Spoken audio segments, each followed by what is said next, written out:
温尘，我记住了。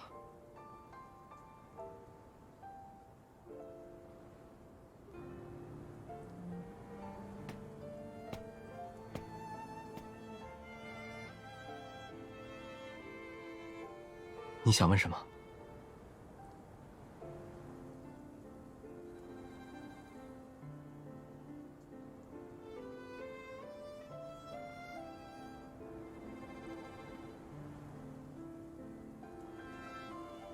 我不知道。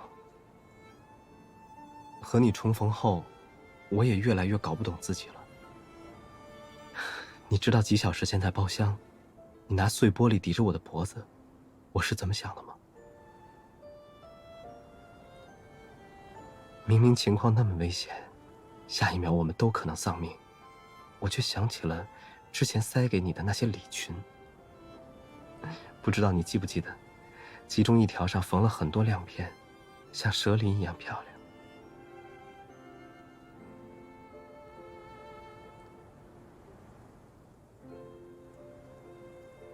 如果就这样没命了，大概永远看不到她穿那条裙子的模样了吧？如果是你，你会觉得这种感情是什么？愧疚、怜悯，还是……大概不会往那些方面想吧。才相处几个小时就说这些，简直像个花花公子。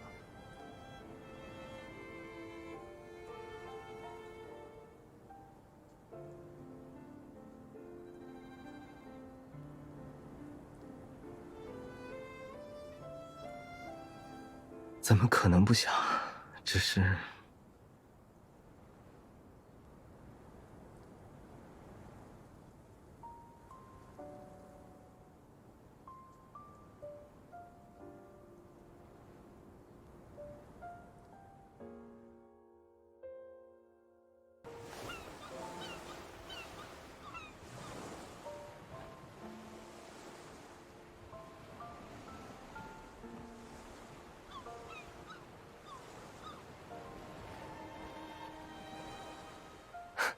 那又如何？叫我遵从本心，追逐自由的人可是你啊！不许反悔。这个高度景色不错吧？虽然现在你眼前还只是一片大海，但港口已经不远了。其实，我希望你和我一起去那里。是啊，不管什么伪装都有漏洞。我说过放你离开，但还是舍弃不了私心，更骗不了自己。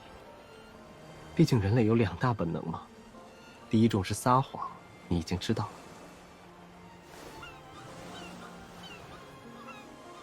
至于第2种，则是求爱。最初我或许出于恻隐之心，给了你一个活下去的选项，但现在已经不那样想了。我想看你自由地活下去，去哪里都可以。我听说，最近有些学院开始招收女学生了。如果你感兴趣，要不要申请试试？好了好了，说正经的。第一次遇见你时，我问过你要不要来我这里。那时我还没有固定的住所，只能用那种模糊的说法。你知道吗？我一直想收回那句话。跟我回家吧。无论你去哪里，哪怕跑到另一个世界，身份和身世都发生了翻天覆地的变化。等哪天想回来了，你总能在我身边找到一个只为你而留的容身之处。所以，告诉我吧，现在可以给我一个答复吗？